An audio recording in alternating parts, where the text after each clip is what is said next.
Okay, these are your notes for Thursday, September the 19th. Our discussion tonight is going to be on transformation and symmetry. Our objective, the student will acquire definitions and procedures for transformations and symmetry. Write your objective and the date, again, September 19th. Press pause if you need to stop the video and press play whenever you're ready to move forward. Okay, some of these topics you're going to have heard before. Some of the language will be a little different. And in some cases, we're going to get rid of some of the old junior high terms that you may have come up with along the way and get the more appropriate terms. We'll start off with this. Okay, transformation. A transformation takes an object, which we call the pre-image, and alters it in some way. The new object is then called an image. And as you probably already know, there are 4 basic types of transformations. But as I said, some of the vocabulary you may have picked up along the way was kind of a, in some cases, a dumbed down version. We're going to have to get rid of that, and we're going to have to learn the correct vocabulary. Okay, our terms, our types of transformations are reflection, rotation, translation, and dilation. Okay, I know some of you were maybe familiar with the term reflection. Some of your teachers may have called it a flip. Nowhere past this point will you ever see a test, either a tax or a star or an ACT or an SAT or anything that will ever call it a flip, so we better know it's a reflection. Okay, some of your teachers called a rotation a turn. That's kind of what it does, but it won't ever be referred to as that. And some of your teachers called a translation, called it a glide or a slide. Again, that's not the term you're ever going to see. And then we have the term dilation, which I haven't heard any silly names for that one, so I'm assuming everybody probably has it. The first 3 types of terms are what we refer to as isometric transformations. Now, the prefix iso means same, and the root word metric means measurement. So isometric means same measurement. So in other words, those 3, reflection, rotation, and translation, do not change the size of an object. Okay, so we're going to take a look at those first. Isometrics. Okay, a reflection. The basic definition for a reflection is a reflection bounces an image through a plane. Okay. So we're going to take a look at a basic example of a reflection. Okay. In this case, we're given an example that tells us to reflect the capital D through the line. Now, most people are going to get this one correct. Some people will get the D positioned backwards. Okay. But you have to remember, when the D looks into the mirror, and that's kind of the way I think of a reflection, as the object is looking into a mirror, we have to ask ourselves, what is it going to see? Okay, well, it's going to see itself the same direction and distance behind the mirror when it looks into it. Okay, so some people will actually get the straight side of the D actually facing the mirror. Well, that's kind of similar to you standing in front of a mirror, looking straight into it, and somehow seeing the back of your head. Okay, you're going to look into the mirror and you're going to see your face because it's your face that's looking into the mirror. So in the D's case, the curved side of the letter is what is looking into the mirror first. So it is going to see the curved side of itself looking back. Okay, when you think of it like that, it's really kind of difficult to miss a reflection. But I'm even going to give you a more simple way of doing this. Okay, so never ever miss a reflection. How do you do that? Okay. And my little way of doing it is to move the pre-image 1 point at a time. Now I'm going to go through an example here. You do not necessarily need to copy all this down, but you certainly need to pay attention and get the idea here. Okay, so we're going to reflect the D through the line, thinking of it like a bunch of points instead of a solid object. Okay, so here we're going to start off with this D, and we're going to think of it as being a collection of a whole bunch of points. Okay. Now what we're going to do is we're going to take 1 point at a time, and we're going to say, okay, point, when you look into the mirror, what do you see? Okay, you see yourself the same direction and distance behind the mirror. So I move 1 point, and then I repeat the process for another point. What do you see? Same distance, same direction. Another, another, and so on.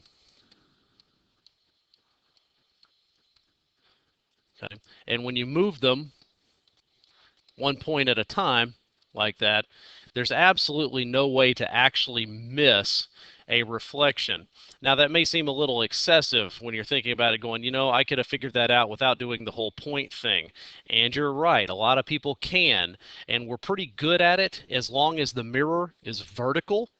Okay, a straight up and down one like what we have here, or horizontal. Okay, maybe the mirror went underneath the D and the D is looking downward through the mirror. Okay, and for that very reason, okay, vertical mirrors are easy. Okay, horizontal mirrors are easy. What's not easy is when the mirror is slanted in the picture. And that's why a lot of times when it comes down to tax and STAR and college entrance type exams, if a reflection shows up, they are not going to let you reflect it horizontally or vertically. It'll be diagonally. And most people will miss a diagonal reflection because they try to move the entire object all at once. But if you move it 1 point at a time, looking into the mirror and coming out the backside the same distance, if you do it that way, it's really nearly impossible to miss them. So take note of that, and maybe start practicing that when you do your reflections. Okay. Our next isometric transformation is a rotation.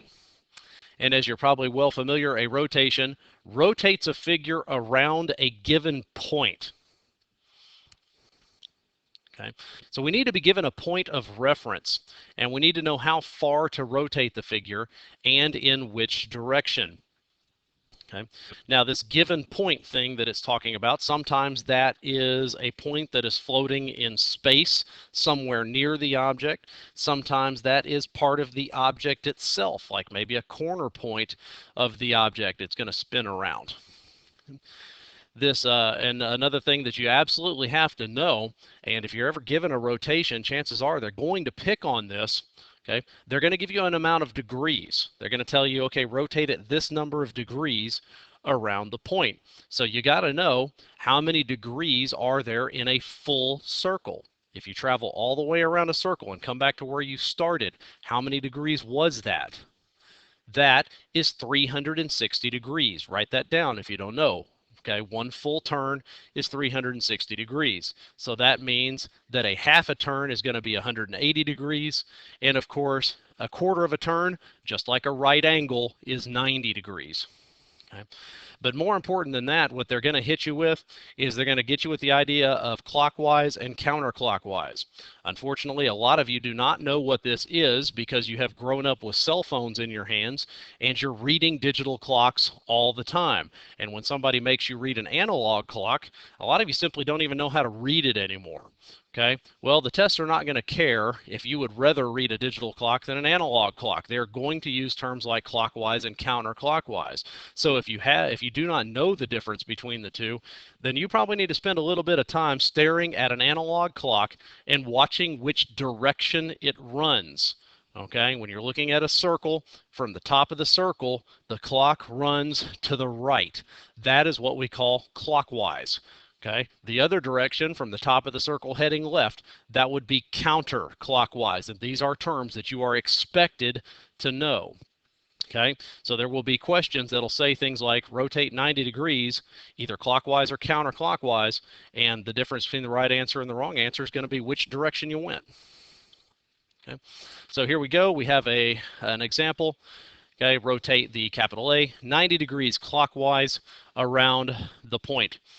Okay, several things we have to know. We have to know what to rotate around. In this case, we were provided a point of reference floating next to the A. Okay, and we are told to rotate 90 degrees. We have to know how far that is. 90 degrees is how much of a circle? It's 1/4, just like a right angle. Okay, and clockwise means that the A is going to rotate up and to the right around the point. Okay, so when we rotate it, the A will spin up and to the right, and we end up with A floating basically where it is there.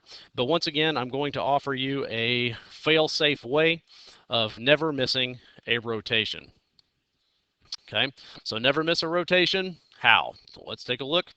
You are going to pin the point of reference to your desk using your finger or your eraser or whatever, and then rotate the paper itself just like the problem said to do. Now again, you don't have to write this part down, but definitely pay attention. Okay, so there's your paper with the instructions. Rotate the A 90 degrees clockwise around the point, and you've got the letter and the point. So what you're going to do, okay, is you are going to take your paper and you are actually going to put your finger or your pencil directly onto the point, pinning it to the desk, and then spin your paper 90 degrees clockwise, and then have a look at what you've got. The image that you see now, the positioning of the A, the point around A, that is exactly what your answer ought to look like. Okay, so an A with the point, the tip of the A pointing to the right, the point is oriented basically directly underneath the tip of the A. That is what your answer should be. Okay, very simple method, and if you do it, there's literally no way to miss a rotation unless you don't know how many degrees, unless you don't know which direction to go. The third isometric transformation that we have is the translation. Okay, translation relocates an object. This is the easiest of all of the transformations. Okay, so this is not a big deal. I'm just going to open it up here. Translate the Q down and to the right. Okay, translate it down and to the right. Now, what we're going to see is that sometimes we have transformations that exist inside of graphs, like a coordinate plane with the x and the y axis. And we will see how that actually works, because translations can get just slightly harder when they show up in graphs, and we'll get to that. Okay. Now, the only transformation that we have that is not isometric is the dilation. Okay, so the dilation is the only type of transformation that is not an isometry. Okay. Now, the rate of change from the object to its image, or from the pre-image to its image, is stated by what we call a scale factor. Scale factor is a term that hopefully you came across sometime in junior high, maybe talking about dilations or maybe talking about similar polygons at some point. Okay, but the scale factor is a ratio that tells us how much a figure is going to enlarge or reduce. Okay, so let's look at an example here. Dilate the capital H using a scale factor of 1 to 2. Now, scale factor is written as a fraction or a ratio, as it's showing in this case. And the ratio is read your pre-image to your image. So when we say 1 to 2, we are saying that the pre-image, the original object, is only 1 unit in size, okay, whatever that size may be.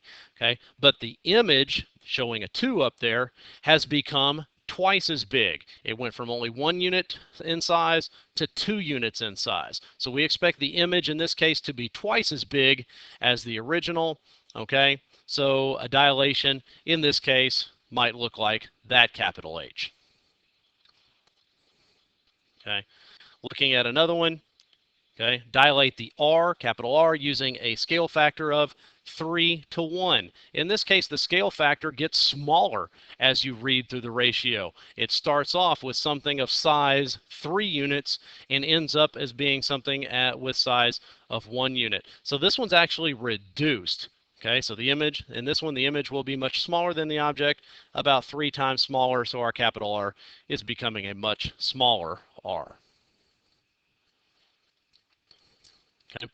Now, a little bit of information on symmetry here. Objects can have symmetry if they fit certain characteristics. Okay. The first one we're going to look at is reflectional symmetry. Okay. An object has reflectional symmetry if a line can be drawn such that the object is the same on both sides of the line. When this does happen, that is referred to as a line of symmetry. Okay, so an object can have one line of symmetry or many lines of symmetry, or it's possible it may not have any reflectional symmetry at all. Okay, so let's take a look at what we have here. I've got three block structures here. Okay, this little block arrow on the left-hand side. Can you identify any places that we could put a line through the object such that it would be exactly the same on both sides of the line? Okay. Pretty clear that if you brought a line right down the center, if my board wouldn't have a little glitch right in the middle of it, a straight line right down the center, then you would be exactly the same on the left side of the line as it is on the right side of the line. Are there any other lines of symmetry that we could put in there? Okay, no, you can't come across it sideways because it's definitely not the same on both sides or both top and bottom of the line. So in this case, it has one line of symmetry. How about the hexagon that's in the center here? Clearly, you had the same situation. We could come right down the center. This one, we could come right across the left or right. Okay, any others? Yeah, what about these guys? If you went opposite vertices, corner to corner, would that work? Sure would. How about coming across these side links in there? Okay, this one actually has several lines of symmetry because on each of those red lines, the shape is the same on either side of the line. What about the quadrilateral over there on the right? Okay, some people would say that this one will have symmetry, possibly opposite vertices like that one. Okay, but let's go back to what we said about reflections. Okay, the best way to work a reflection is to move it one point at a time. So let's say I pick on this little corner point right over here. Okay, when that corner point looks straight into the mirror, what should it see? It should see itself the same direction and distance out behind the mirror. Is there a point out there? There is not. Same thing. When this one looks into the mirror, straight into the mirror, what does it see? It should see itself. And it does not see that, so there is no reflectional symmetry that direction. Okay. How about the opposite way? What if we came across these corners? Okay. Again, when it looks straight into the mirror, straight out of the mirror, does it see itself? Straight in, straight out, does it see itself? It does not. Okay. There are no lines of symmetry on this particular object, and that's just the way it works sometimes. Okay. Now we also have something called rotational symmetry. Okay. Rotational symmetry is well, it states an object has rotational symmetry if it can be rotated so that the image looks like the original before it completes a whole revolution. Okay, so let me show you how that actually works. Okay. Here we have an object, a quadrilateral. We could talk about whether it has reflectional symmetry like we did above. We could start drawing lines and seeing if it's the same on both sides of the line. But we could also examine it for rotational symmetry. And what rotational symmetry says, if you take this object and begin to spin it, okay, if it will realign with its pre-image before it has made a complete revolution, then that means that it has rotational symmetry. You can see that it does realign with itself, so it does have rotational symmetry. Now, it's not total rotational symmetry. Okay, we can't stop like right there and say that it's realigned with the original. That wouldn't make any sense. Obviously, it does not. But it does have partial rotational symmetry. It does have the ability to realign in certain places, just not in every place. Okay, but that is the nature of rotational symmetry. Okay. The final one is translational symmetry. And an object has translational symmetry if the image would realign with the object perfectly by translating. Now, translational symmetry is usually an easy one to spot because it only occurs in objects that tend to have a recurring pattern within them. Okay, so let's take a look at this little tiled object. I think when you look at it, you can right off the bat spot and go, yeah, it's got a recurring pattern in it, so I believe it's going to have translational symmetry. But the real test of translational symmetry is the ability of the pattern to realign with itself, okay, when it's not in its original resting position. Okay, so if I could get it perfectly on there, we can see that the squares do realign. Okay, so that is something that has translational symmetry. Okay, those are pretty much your terms. This is the beginning of a brand new unit. Some of us did not fare very well in Unit 1 at all, and the reason we did not fare is because we are not taking our vocabulary seriously. Taking notes is the beginning of what you are supposed to do with your notes, not the end of what you're supposed to do with your notes. Anybody can sit down and write down words on a piece of paper. That does not mean that you have learned them. Okay, you need to be pulling those notes out. You need to be rereading them. You need to be skimming over them, highlighting them, underlining them, starring things in them, creating flashcards if you need vocabulary work, things like that. If all you're doing is writing down notes and then putting them in taking your notebook and putting it away and not touching your notebook again until you have more notes to take and then putting that away, you are not refreshing your memory. You are not pushing your knowledge base back up to 100%, and that is the reason you are being unsuccessful. So if you did not fare well in Unit 1, okay, geometry is sending you a message that what you are doing is not going to be good enough. You need to change it, or else you are going to suffer the same fate for the rest of the year. So please start paying more attention to your notes, start reading them more often. I promise you, you will get better results if you will spend a little bit more time doing what you need to do.